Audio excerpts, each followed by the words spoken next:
अब हमने पूर्णांक जाना, अब पूर्णांक के बाद सीधे हमारे पास क्या आता है, हमारे पास आता है परिमेय संख्या।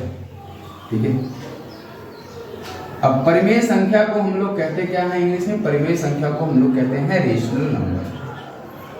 इसको हम लोग कहते हैं रेशनल नंबर। अब क्वेश्चन ये उठता है कि सर रेशनल नंबर क्या होता है। रेशनल नंबर यानी कि उन संख्याओं को कहा जाता है जिनको हम p बटे q के रूप में लिखते हैं। किसके रूप में लिखते हैं, p बटे q के रूप में। यानी कि अगर देखा जाए तो आप लोग जानते होंगे ऊपर वाले को हम लोग कहते हैं अंश और नीचे वाले को हम कहते हैं हर, और इंग्लिश में इसी को हम लोग कहते हैं न्यूमरेटर, न्यूमरेटर, और फिर नीचे वाले को हम लोग कहते हैं डिनोमिनेटर, डिनोमिनेटर। ठीक है, ये हो गया। अंश को इंग्लिश में न्यूमरेटर और हर को डिनोमिनेटर कहा जाता है। यानी कि वे सारी की सारी संख्याएं जिनको p बटे q के रूप में लिखा जाता है। अभ्यास समझना, जहां पर ये भी लिखा जाएगा, जहां p और q पूर्णांक हूं, क्या हूं, पूर्णांक हूं। अब देखो क्या कह रहा है, कह रहा है p और q क्या होनी चाहिए, पूर्णांक होना चाहिए। ठीक है, लेकिन यहां पर यह भी कहता है लेकिन q जो है वो 0 नहीं होना चाहिए। अच्छा, अगर q 0 नहीं होना चाहिए तो कहने का मतलब फिर q क्या हो, q या तो 1 हो, या तो 2 हो, या तो 3 हो, या तो 4 हो, या तो 5 हो। यानी कि q के कौन सदस्य हो सकते हैं, q के सदस्य हो सकते हैं 1 2 3 4, और इसको हम डिनोट किससे करते हैं, तो प्राकृतिक संख्या हुई ना।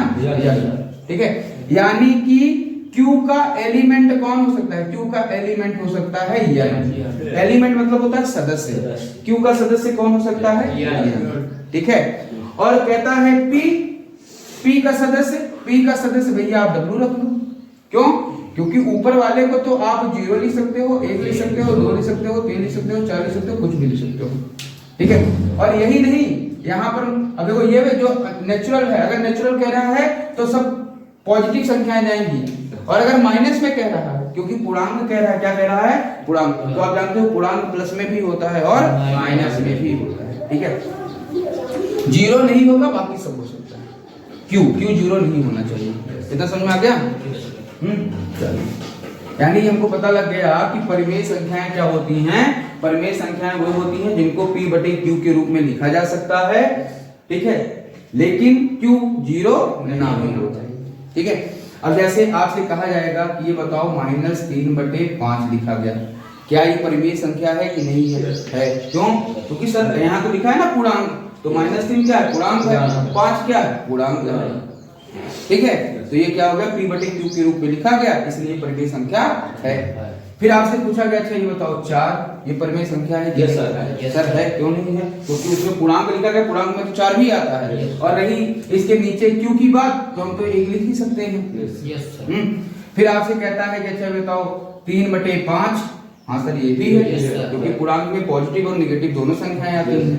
अच्छा ये बताइए कि 0 बटे 5, हाँ सर क्यों नहीं हो सकता है, क्योंकि यहाँ क्यों कह रहा है 0 ना हो, नीचे वाला 0 नहीं होना चाहिए, ऊपर वाला कहीं मना कर रहा है, नहीं कह रहा है, तो फिर चाहे जो हो उससे हम निकाल लेंगे। लेकिन हाँ, अगर अब यहाँ लिख दिया गया 7/0, अब पूछा गया क्या ये परिमेय संख्या है, सर नहीं है, ये तो नहीं है। क्यों, क्योंकि यहाँ लिखा गया है कि 0 नहीं होना चाहिए, और हमने यहाँ 0 कर दिया है, इसलिए ये परिमेय संख्या नहीं है।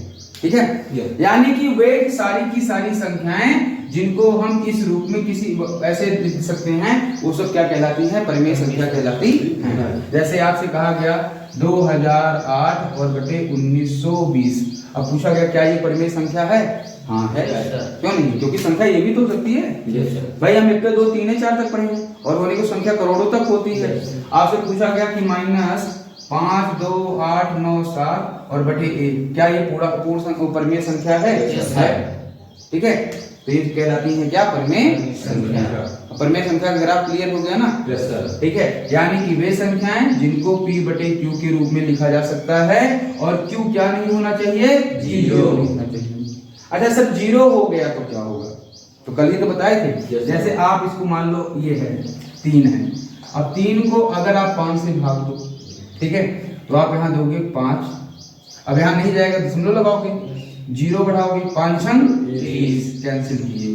तो यानी कि आपने ये जो -3/5 लिखा, इसको जब दशमलव में बदलोगे, पर अब देखो यहाँ से टॉपिक आपका चेंज हो गया, परिमेय संख्या को किस में बदल रहे हो? दशमलव में, है ना। जब परिमेय संख्या का निरूपण दशमलव में किए, इसको किए तो आया -0.6, माइनस है तो माइनस यहाँ लगाया गया, माइनस नहीं होता तो नहीं लगता। फिर आपने 4 को दिया, तो जब 4/1 को बदलोगे तो 4 ही आएगा। फिर आपका कितना है, वही 3/5 है, तो अब ये देखो 3/5 यहाँ माइनस में था और यहाँ 3/5 करोगे तो किस में आएगा, वही 0.6 प्लस में आ जाएगा। फिर आपका क्या है 0/5, तो आप कहोगे सर 0/5 है तो हम इसको 5 से भाग देंगे, 5 0 कैंसिल हो गया कि नहीं। यानी कि आंसर कितना आया, जब हमने 0/5 को भाग दिया तो हमारा आंसर कितना आया, 0। ये आ गया। अब आपसे कहता है अच्छा इसको भाग दो, तो आप कहोगे सर 7 को भाग देंगे 0 से, तो 0 ही करना, 0 0 सत्ते 0, तो 0 सत्ते 0, माइनस करोगे तो कितना आएगा 7, फिर 7 बार लेकर जाओगे फिर 0 आएगा, फिर 7 आएगा, फिर यही चलेगा। तो क्या ये खत्म होगा? तो इसीलिए इसकी वैल्यू क्या होती है, इसकी वैल्यू जो नहीं खत्म हो पाती है अनंत हो जाता है, इसीलिए इसको परिमेय संख्या नहीं कहते। ठीक है। अच्छा एक आप लोग ऐसा करो, भाग दो इसको 4/3 को, ठीक है, 4/3 भाग दो और 1 2 2/7 को जरा भाग दो इसको। अभी हम लोगों ने ये जाना कि रेशनल नंबर क्या होता है। रेशनल नंबर वे संख्याएं जिनको हम p/q के रूप में लिखते हैं। p और q क्या होने चाहिए, पूर्णांक होने चाहिए, और p और p क्या होता है, कोई भी नंबर होता है, लेकिन q 0 नहीं होना चाहिए। अब यहाँ पर है, हम ये पढ़ने जा रहे हैं कि परिमेय संख्या का, परिमेय संख्या का दशमलव में निरूपण, परिमेय संख्या का दशमलव में निरूपण। ठीक है, यानी कि यहां लिखेंगे डेसिमल रिप्रेजेंटेशन, डेसिमल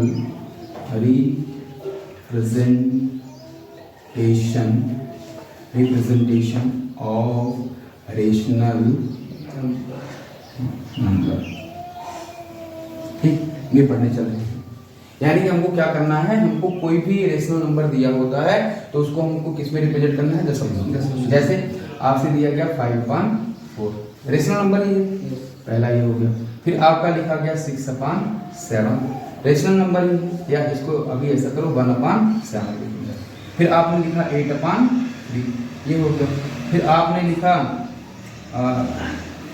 4/11, ये कुछ रेशनल नंबर है, और यहाँ पर लिख दिया आपने 7/2। ठीक है, इतने रेशनल नंबर दिए गए। अब आपसे कहता है कि इसको किस में रिप्रेजेंट करना है, इसको डेसिमल में रिप्रेजेंट करना है।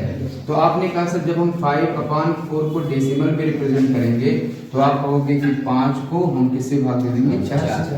ये नीचे वाला भाग तो देता होगा तो आपने कहा एक बार गया तो 4 करना 4, माइनस किए तो 1 आया, दशमलव लगाए 0, 4 दूनी 8, फिर 2 आया 0, 4 पंचे 20। यानी यहाँ देखो ये रिमाइंडर कितना आया, शेषफल 0 आ गया कि नहीं। ठीक है, तो आपका जो आंसर आ गया वो आ गया 1.25।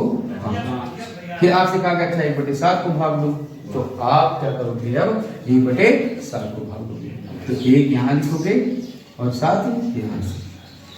तो क्या 7 के पहाड़े में एक आता है, नहीं, तो आप सीधे पहले क्या लगाओगे, 0.0, 7 1 7, माइनस करोगे कितना आएगा 3, फिर 0 बढ़ाए 7 चौक 28, फिर माइनस किया कितना आया 2, फिर 0 बढ़ाए। ठीक है, तो 7 दूनी 14, फिर माइनस की कितना है 6, 0, 7 8 56। ठीक है, फिर माइनस की कितना है 4, फिर 0 बढ़ाए तो 5 बार लेकर गए, 7 बचे 35, फिर माइनस तो 5 0, फिर 7 7 49, फिर आया तो कितना आया 1, फिर 0 बढ़ाए तो 7 51 7, फिर कितना आया 3 0। अच्छा अब यहाँ देखो, अब यहीं से तो स्टार्ट किए थे, यस सर।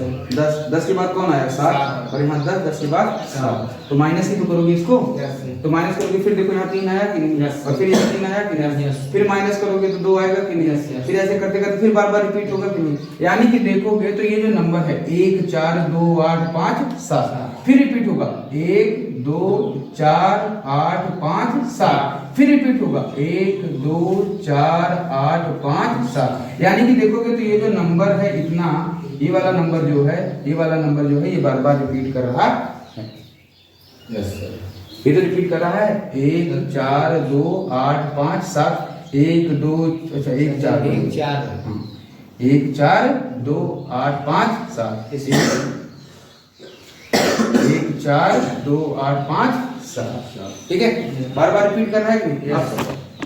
तो यहाँ लिखोगे सर जब हम 1/7 को निकाले तो हमारे पास आ रहा है 1 4 2 8 5 7 दशमलव में, और यही नंबर क्या हो रहा है बार बार रिपीट हो रहा है। अच्छा कितने नंबर है इसके अंदर 1 2 3 4 5 6 नंबर का ग्रुप बार बार रिपीट हो रहा है कि नहीं सर। अब फिर तुम कहोगे कि अच्छा सर 8/3 वाला देख लेते हैं, तो यहाँ 3 रखे, यहाँ 8 रखे, यहाँ पे रखे 3, तो 3 दूनी 6, माइनस किए तो कितना है 2 है, फिर दशमलव लगाए 0 तो 3 छंग 18, फिर 2 0 3 छंग 18, तो ये फिर वही जाएगा बार बार। तो यानी कि अब जब आपने 8/3 रखा तो आप क्या पाते हो कि 2.666 बार बार रिपीट हो रहा है, यानी कि इसको ये भी देख सकते हैं 2.6 का बार रिपीट हो रहा है कि नहीं। यस। अब फिर आप कहोगे कि सर अच्छा अब ये 4/11 वाला देख लीजिए, तो इसको देख लेते हैं। तो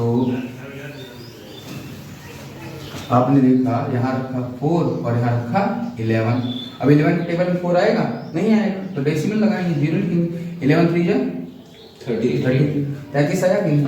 अब यहाँ पर 10 में से 3 गया 7, 0 लिखा, 11 छाती 4 आया 0, ठीक है, फिर कितना आएगा 11 33, फिर 6 आएगा 7 0, फिर वही आएगा 11 छक्के 66। अच्छा देखो यही बार बार नंबर आएगा 36 36, फिर यही 36, ठीक है, यही बार बार आएगा कि नहीं, ऐसे आता जाएगा।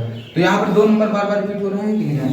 तो यानी कि जब आपने 4 को 11 से डिवाइड किया तो आप पा रहे हो कि 0.36 बार यही बार बार आ रहा है लौट कर, ये हो गया। और फिर आप देख कह रहे हो कि सर 7/2 को 7 को 2 से भाग दे दिए, 2 3 6, माइनस में 1 आया, इसमें लगाया 0, 2 पंचे 10, कट गया कि नहीं, यहाँ पर क्या आ गया 0। तो यानी कि ये कितना आया, ये 7/2 बराबर आया 3.5, ठीक है, इतनी चीजें आ गई।